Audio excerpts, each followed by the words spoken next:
আসসালামু আলাইকুম রহমতুল্লাহ বরকাতুহু। সবাইকে আন্তরিক শুভেচ্ছা এবং অভিনন্দন। আমি তো আসলে হঠাৎ করে এখানে আসলাম, নিজেকে একটু মানে দেরিতে আসার জন্য খারাপ লাগছে, কারণ আমার কলেজে একটা মিটিং ছিল, 2টা থেকে হোস্টেল মনিটরিং কমিটি মিটিং ছিল, সেখানে আবার আমরা ছিলাম কমিটিতে, এই জন্য মিটিংটা শেষ করে আসলাম। তো ছাত্রী সংস্থার আসলে স্মৃতিচারণমূলক অনুষ্ঠান, এর আগের দিন একটা অনুষ্ঠান হয়েছিল, সেখানেও ছাত্রীদের পক্ষ থেকে আয়োজন করা হয়েছিল আমার মেডিকেল কলেজেই, কিন্তু সেখানেও যেতে পারি নাই। ওই দিনও আমার আরেকটা প্রোগ্রাম থাকার কারণে যেতে পারিনি। তো আমার ভালো লাগছে যে আজকে এতগুলো মানুষকে দেখে যে আদর্শ, যে দাওয়াত আমরা প্রথমে দেওয়া শুরু করেছিলাম হাঁটি হাঁটি পা পা করে, সেই দাওয়াত আজকে সম্প্রসারিত হয়ে তাদের শাখা প্রশাখা বাংলাদেশের বিভিন্ন গ্রামগঞ্জ পর্যন্ত ছড়িয়ে পড়েছে। এটা আল্লাহর কাছে এজন্য আমরা শুকরিয়া আদায় করি। আমাদের বিশেষ করে আমরা যখন বাংলাদেশ ইসলামী ছাত্রী সংস্থা করি, আমি দাওয়াত পাওয়ার ঘটনাটা আমি বলি যে মানুষ আল্লাহ রাব্বুল আলামিন যদি কাউকে হেদায়েত দিতে চায় বা কাউকে যদি কবুল করে, তার জন্য আসলে বেশি কিছু করতে হয় না। আমার প্রথম মনে পড়ে আমরা যখন সাধুর মোড়ে থাকতাম, মানে আমাদের বাড়িতে আগে ছিল ভদ্রায়, যেটা এখন পদ্মাবাসিক এলাকা, তো ওখান থেকে আমরা আমাদের বাড়িটা বিক্রি করে ওই সাধুর মোড় যে এলাকাটা, ওখানে আমরা ভাড়া যাই। তো যে বাসাতে ভাড়া গেলাম, মানে ওই দিন জাস্ট প্রথম একটা প্রোগ্রাম, মানে ওই বাড়ির খালাম্মা, যে খালাম্মা আমাদের বর্তমান রুহুল কবি রিজভির হচ্ছে আপন খালা, তার মানে তার রিজভির আপন খালা, এবং ওই খালাম্মা ছেলেও একটা বিএনপি নেতা, সে রাজশাহী বিশ্ববিদ্যালয়ের বিএনপি নেতা ছিল মুন্না। যাই হোক, ওই খালাম্মা আবার জামাতের কর্মী। যে আমরা যখন প্রথম বাসা ভাড়া গেলাম, তারপরে ওই সপ্তাহে মনে যত সম্ভব আমাকে আর আমার আম্মাকে বললো, চলেন আপনারা একটা জামাতের প্রোগ্রাম হয়, ওখানে আপনাদেরকে নিয়ে যাই। তো আসলে তখন পর্যন্ত কিছুই জানি না আমরা, তেমন কিছুই। পরে দেখা গেল হেলালুন্নার খালাম্মার বাসায় সে প্রোগ্রামটা ছিল, আলহামদুলিল্লাহ। আসলে হ্যাঁ, সেটা হচ্ছে এখন রাজশাহী বিশ্ববিদ্যালয়ের যে ভিসি আমাদের নকিবের আম্মা, হ্যাঁ, যে ওর পুরা নাম হচ্ছে কি, ডাকনাম তো ইমন, আমরা ইমন বলে ডাকতাম। ইমন হচ্ছে জাস্ট বয়সে আমার 1 বছরের জুনিয়র। তো ওই খালাম্মার বাসায় গেলাম, সেই দিন খালাম্মা আমার এখনো খুব ভালো মনে আছে, সূরা সফের 2য় রুকুটা তিনি দাস দিয়েছিলেন, সূরা সফের 2য় রুকুটা দাস দিয়েছিলেন। যে আমরা জানি যে বিসমিল্লাহির রহমানির রহিম, ইয়া আইয়ুহাল্লাযিনা আমানু হাল আদুল্লুকুম আলা তিজারাতিন তুনজিকুম মিন আযাবিন আলিম। এই যে দাস, সেই দাসটাই কিন্তু আমার অন্তরে কিন্তু ধরে গেল। এবং ওই যে প্রথম দিন প্রোগ্রামে গেলাম, তার মধ্যে পরের দিন প্রোগ্রামে উনিও বুঝতে পারলেন যে ওনারা যে আমরা হচ্ছে খুবই নরম মনে, কিন্তু আমাদের হচ্ছে টার্গেট নেওয়া যাবে, যেটা আমার মা এবং আমাকে দুজনকে টার্গেটে নিলেন। এবং ওই এলাকায় তখন ছাত্রী সংস্থা কোনো কাজ ছিল না, তখন রাজশাহী মহানগরীর সভানেত্রী ছিলেন আমাদের হলো শামিমা আপা, হ্যাঁ, তারপর পরবর্তী সময় সপুর আপা হলো, হ্যাঁ।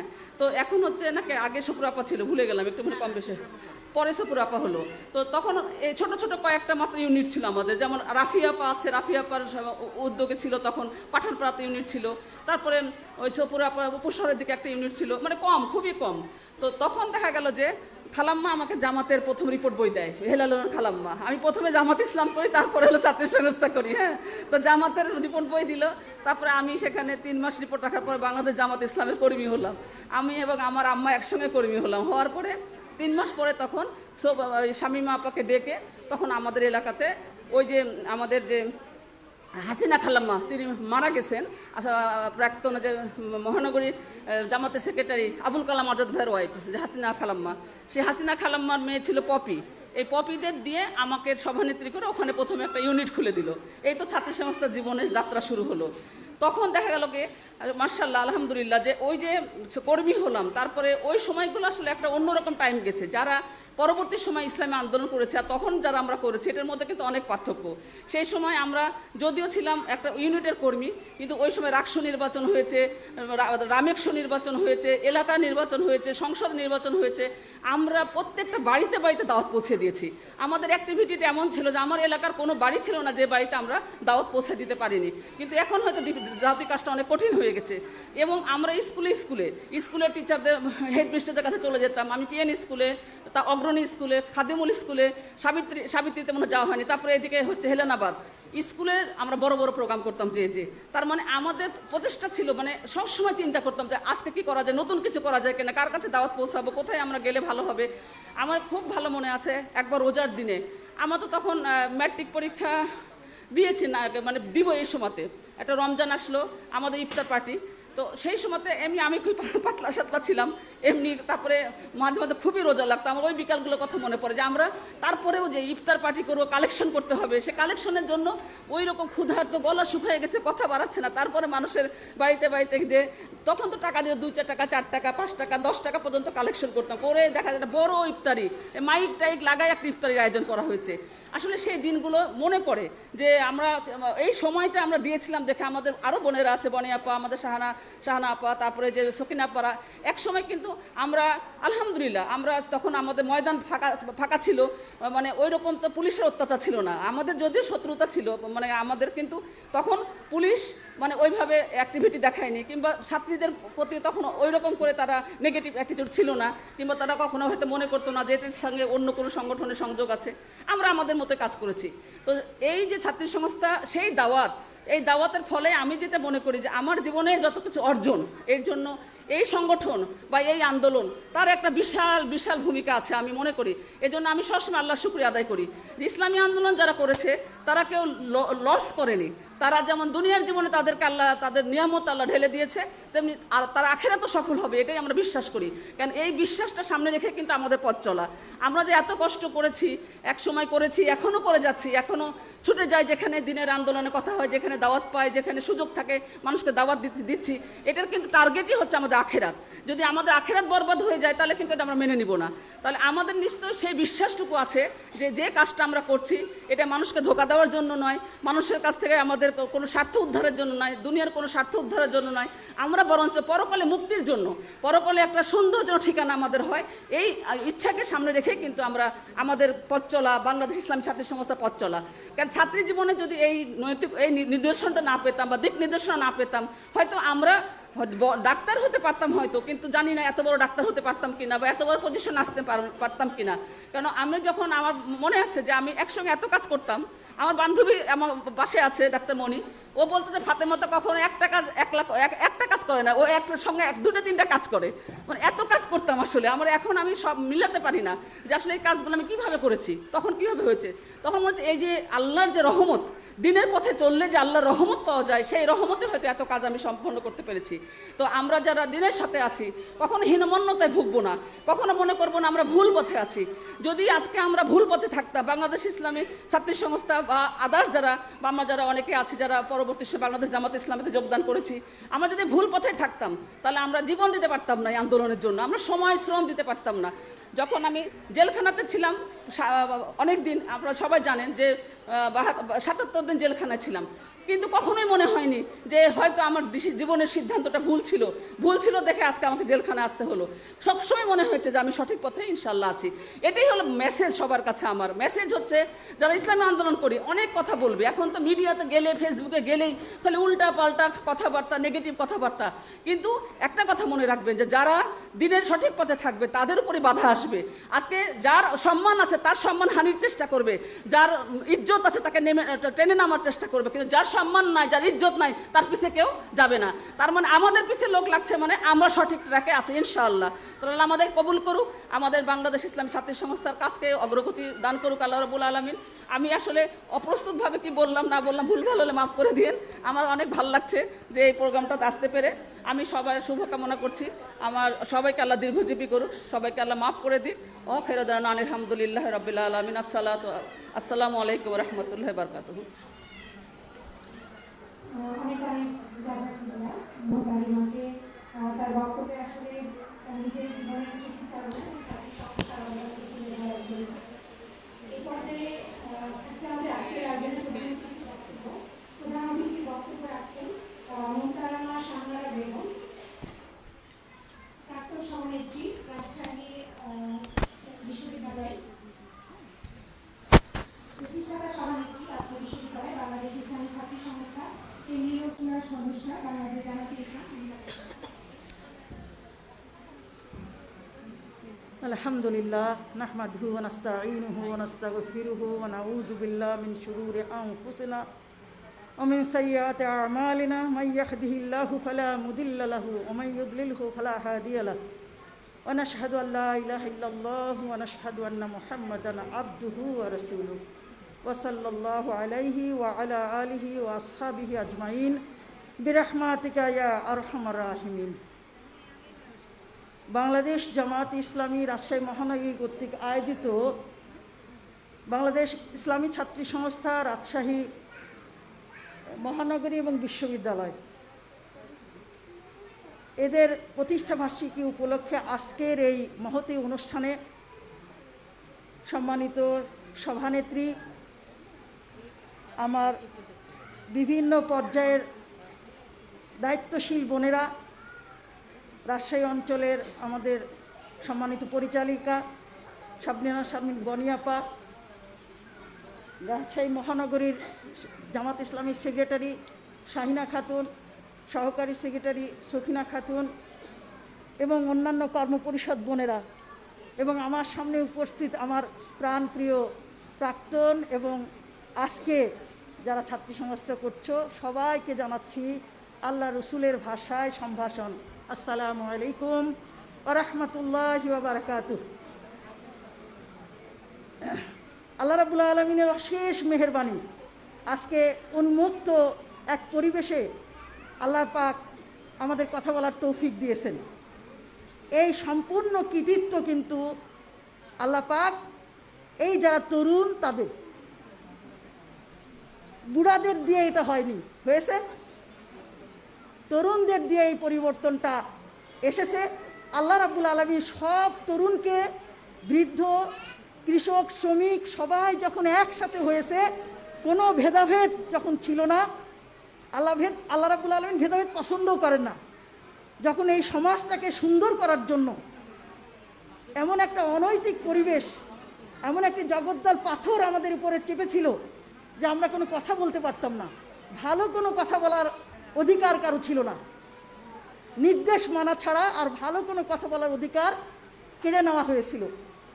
এই নতুন প্রজন্ম যাদের হাতে আমরা মনে করেছিলাম এদের হাতে সব সময় মোবাইল থাকে, এরা মোবাইলের ভিতরেই আসক্ত, কিন্তু আল্লাহ রাব্বুল আলামিন এমন এক জানবাজ তরুণীদেরকে কবুল করেছিলেন।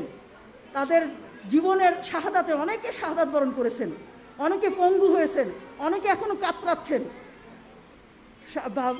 এমন কোনো পরিবার ছিল না যে পরিবারের লোকেরা রাস্তায় নামে নাই। আলহামদুলিল্লাহ, তখনকার যে ক্ষমতাসীন দলের কথা বাদ দিলে সবাই কিন্তু এই পরিবর্তনের জন্য হাহাকার করছিল। আল্লাহ তখন আবাবিল পাখির মতো সমস্ত ৩,০০০ সহ সমস্ত মানুষকে নামিয়ে দিয়েছিলেন, ঠিক কিনা বলেন? যার ফলশ্রুতিতে এই ঐক্যবদ্ধতা আল্লাহ খুব পছন্দ করেন।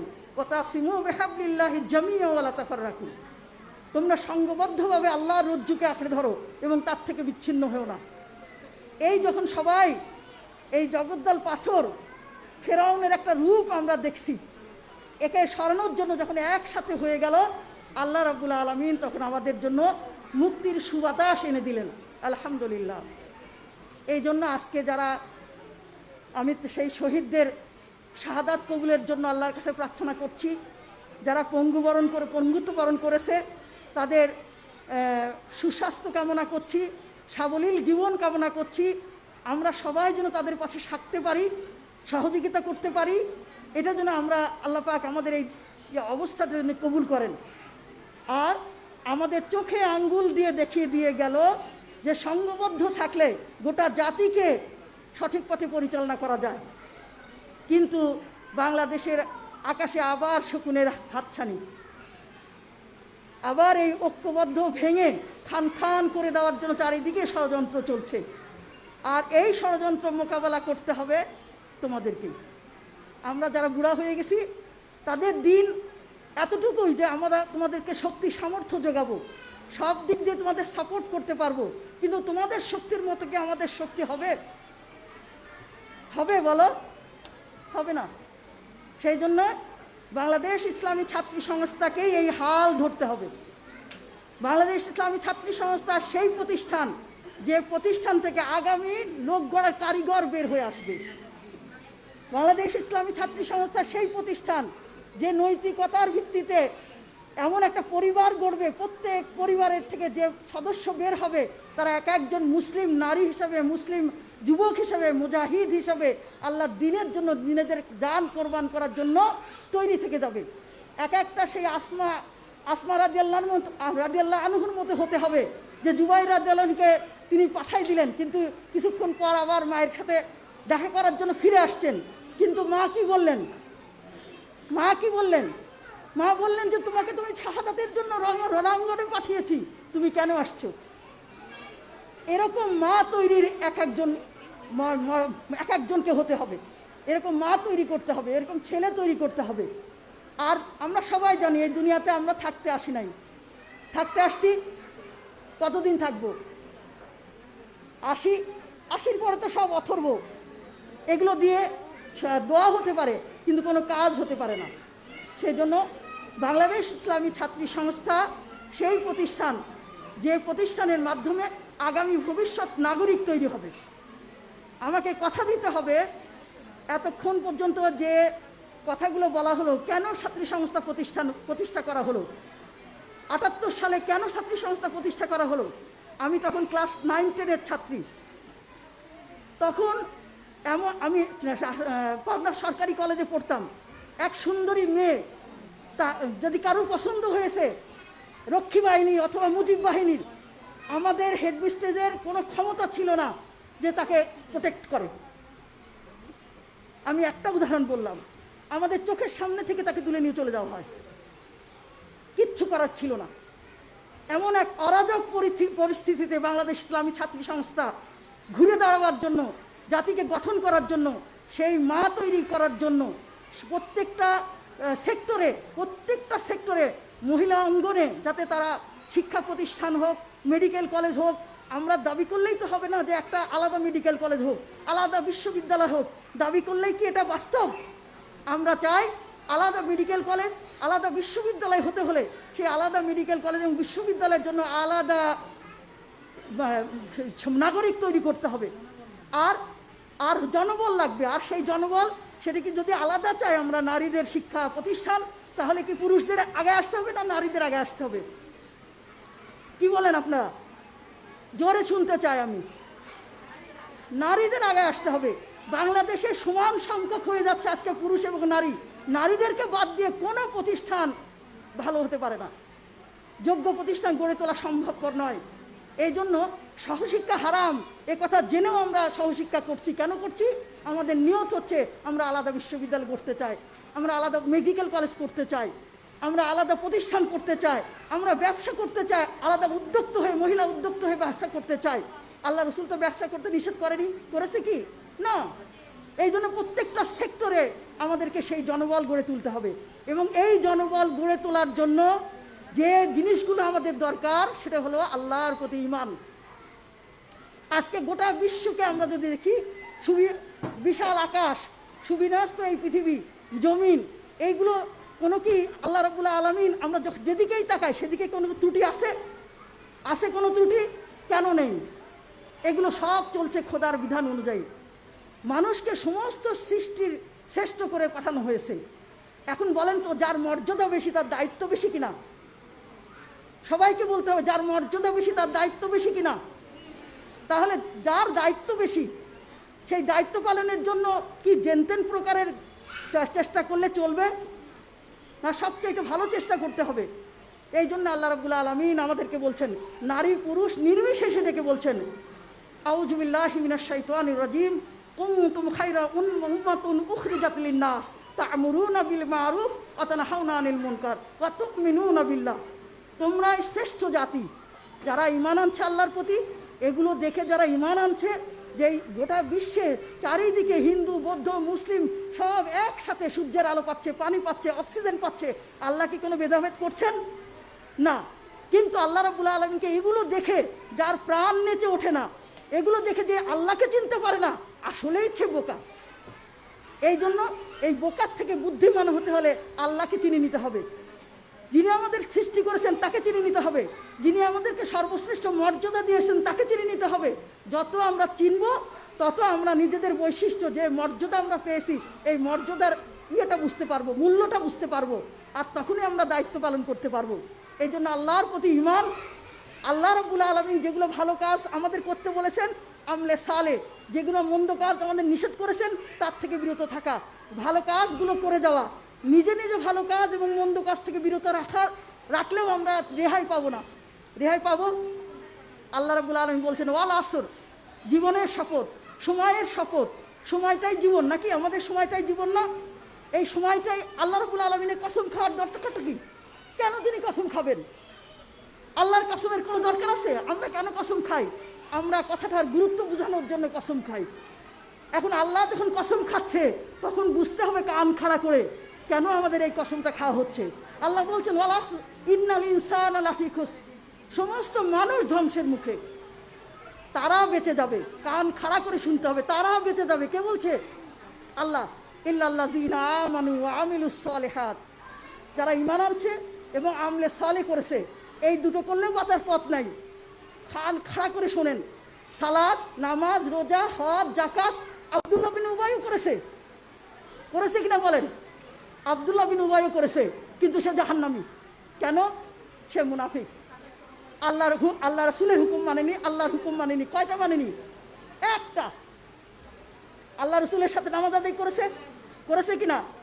আল্লাহর সাহাবীদের সাথে রোজা করেছে, যাকাত দিয়েছে, সব দিয়েছে। তারপরে মুনাফিক হিসাবে তাকে জাহান্নামে যেতে হবে। এই জন্য আল্লাহ রাব্বুল আলামিন বলছেন ওয়াতাওয়াসাউ বিল হক, যে জন্য তুমি নিজে আমল করবা, আল্লাহর প্রতি ঈমান আনবা এবং এই আদেশগুলো ন্যায় এবং সত্যকে অন্য কাছে তুলে ধরতে হবে। ওয়াতাওয়াসাউ বিল হক। আস্তাকুল হাদিসা কিতাবুল্লাহ, সবচেয়ে সত্য কথা কি? আল্লাহর কিতাব। আল্লাহ রাসূল বলছেন এই আল্লাহর কিতাবকে যারা তুলে ধরবে আল্লাহ তাদেরকে সর্বোত্তম ব্যক্তি বলছেন। সুবহানাল্লাহ। এখন আমি জানতে চাই কারা সর্বোত্তম ব্যক্তি হতে চান না? কারা চান না? সবাই চাই, সবাই চাই। এই সর্বোত্তম ব্যক্তি হতে হলে আল্লাহর এই দ্বীনের দাওয়াত অন্যকে দিতেই হবে।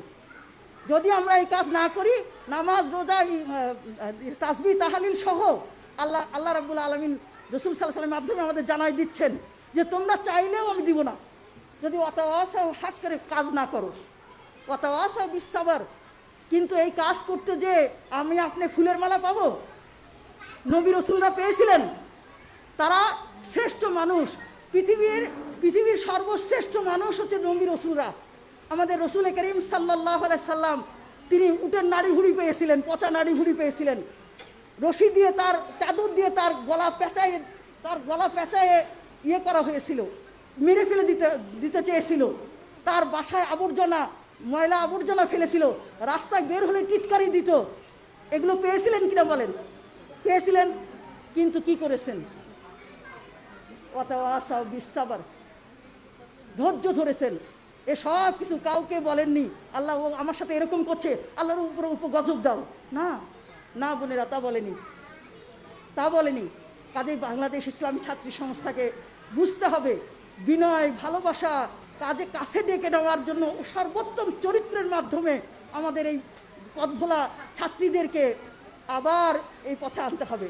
নিজেদেরকে তৈরি করতে হবে, অন্যদেরকেও এই পথে আনার জন্য আপ্রাণ চেষ্টা করতে হবে। কেমন চেষ্টা সেটা বলে আমি শেষ করব। আল্লাহ রসুল এমন চেষ্টা করতেন যে একটা মানুষ যেন আল্লাহকে না চিনে যায়, সেদিন রাত দিন চেষ্টা করতেন। মনে হচ্ছে যে তার জীবনটাই দিয়ে দিবেন। আছে কিনা কোরআনে কারিমে? আছে কিনা বলেন? যে হে রাসূল, আপনি এমনভাবে কাজ করছেন, এমনভাবে মানুষকে ডাকছেন, উনি আপনার জানটাই দিয়ে দিবেন। আপনাকে দারোগা করে পাঠানো হয়নি, বরঞ্চ আপনি সত্যের উপদেশটা অন্যের কাছে সুন্দরভাবে তুলে ধরুন। আর এই উপদেশ যারা গ্রহণ করবে, আল্লাহ রাব্বুল আলামিন তাকে বলছেন যে আজকে বিভিন্ন ডিগ্রি, গাড়ি বাড়ি, হ্যান ত্যান যত কিছুই থাক, তাকে কি সর্বোত্তম ব্যক্তি বলে কি ইসলামে কোনো কথা আছে? কিন্তু আল কোরআনের কথা আল্লাহ রাসূল বলছেন খায়রুকুম মান তাআল্লামাল কুরআন ওয়া আল্লামা। তোমাদের মধ্যে সর্বোত্তম ব্যক্তি সেই যে নিজে কোরআন অধ্যয়ন করে, বোঝে, পড়ে। এর মানে এই নাই হুড় করে তেলাওয়াত করে যাব আমরা। হিন্দুরা যেমন মূর্তি সামনে নিয়ে মন্ত্র পাঠ করে, ওরকম আমাদের গ্রন্থ না। আল্লাহ পাক বলছে এটা জীবন্ত মানুষের জন্য উপদেশ। সূরা ইয়াসিন শেষ রুকু পড়ে দেখেন, এটা জীবন্ত মানুষের জন্য উপদেশ আর কাফেরদের জন্য দলিল। তোমরা এটা পড়ো নাই, বোঝো নাই, এখন নিজেই যখন বলবে আহা আল্লাহ আর একবার দুনিয়ায় পাঠাও, সূরা সাজদা পড়ে দেখেন, আর একবার দুনিয়ায় পাঠাও, এই তো দেখে নিলাম, আর এরকম করব না। আল্লাহ পাক বলছেন সে আর সুযোগ আর হবে না। কাজেই সুযোগটা হচ্ছে এই দুনিয়ায়। তাই ইসলামী ছাত্রী সংস্থাকে অনুরোধ করব, বাংলাদেশ জামাত ইসলামী যারা আমরা এখানে আসি, জীবনের যতটুকু সময় আছে আমরা যেন হেলায় নষ্ট না করি। আল্লাহর এই যে কর্মসূচি দিয়েছে, এই কর্মসূচি যেন আমরা পালন করতে পারি। তার মানে এই নয় যে কোরআন হাদিস নিয়ে পড়ে থাকবো, তা নয়। মানুষের কল্যাণের যত জ্ঞান আছে, সেই জ্ঞানের সবচেয়ে বড় উৎস হলো কোরআন, তারপরে সুন্নাহ, তারপরে সব কল্যাণকর জ্ঞান অর্জন করাই ফরজ। আলহামদুলিল্লাহ। এই জন্য আমরা সবাই আসুন, বাংলাদেশ ইসলামী ছাত্রী সংস্থা কোরআন এবং সুন্নাহর আলোকে আদর্শ মুসলিম নারী গড়তে চায়। কি ছাত্রী সংস্থার মেয়েরা আদর্শ মুসলিম নারী গড়তে চায় না আমরা? যাতে করে দিনের প্রতি সার্বিক দায়িত্ব পালন করা যায় আর আখেরাতের মুক্তির সাহায্য আমরা পেতে পারি। আল্লাহ আমাদেরকে যেন ক্ষমা করে দেন, জান্নাত নসিব করুন। এটাই তো আমাদের লক্ষ্য উদ্দেশ্য, এবং এই জন্যই আমাদের কর্মসূচি যে ছাত্রীদের মাঝে দিনের দাওয়াত, প্রচার এবং প্রসার সঠিক যথার্থভাবে তুলে ধরা। যারা চায় যে হ্যাঁ আমরা এইভাবে গড়তে চাই, তাদেরকে সেই সুযোগ করে দেওয়া, পরিপূর্ণ মুসলিম নারী হিসাবে তারা যেন নিজেদের গড়ে তুলতে পারে, সেই জন্য আমরা তাদেরকে নিয়ে প্রশিক্ষণ দেই না? লেখাপড়া করি, সব দিক দিয়ে আমরা রিপোর্ট রাখি, সব কাজেই আমরা তাদেরকে এই আদর্শ মুসলিম নারী হিসেবে গড়ে তুলতে চাই। আর একটা কি, ছাত্রীদের সমস্যার সমাধান করতে চাই। কিন্তু বাংলাদেশ ইসলামী ছাত্রী সংস্থা রাজনীতি করে না, কিন্তু রাজনীতি সচেতন। কি ঠিক বললাম না? রাজনীতি সচেতন, তারা রাজনীতি সচেতন থাকবে, কিন্তু রাজনীতির ময়দানে তারা নাই। জামাত ইসলামী বাংলাদেশ রাজনীতির ময়দানে আছে, যেহেতু আল্লাহ রসুল সামাজিক, অর্থনৈতিক, পারিবারিক সমস্ত এবং নিজেদের নৈতিক চরিত্র গঠন এবং এদেশে সৎ লোকের শাসন, আল্লাহর আইন এবং সৎ লোকের শাসন চাই। এক্ষেত্রে তোমরাই হচ্ছে সেই কারিগর, যে কারিগররা আগামী দিনের ভবিষ্যৎ দেশ শাসন করবা। আল্লাহ আমাদের সবাইকে এই কাজে অগ্রসর হয়ে নিজেদেরকে পেশ করার জন্য উপযুক্ত পড়াশোনার মাধ্যমে আল্লাহকে জানা, বোঝা এবং দায়িত্ব পালনের উপযুক্ত গড়ে তুলুন। এই আহ্বান রেখে আমি শেষ করছি। ওয়া আখিরু দাওয়ানা আনিল হামদুলিল্লাহি রাব্বিল আলামিন।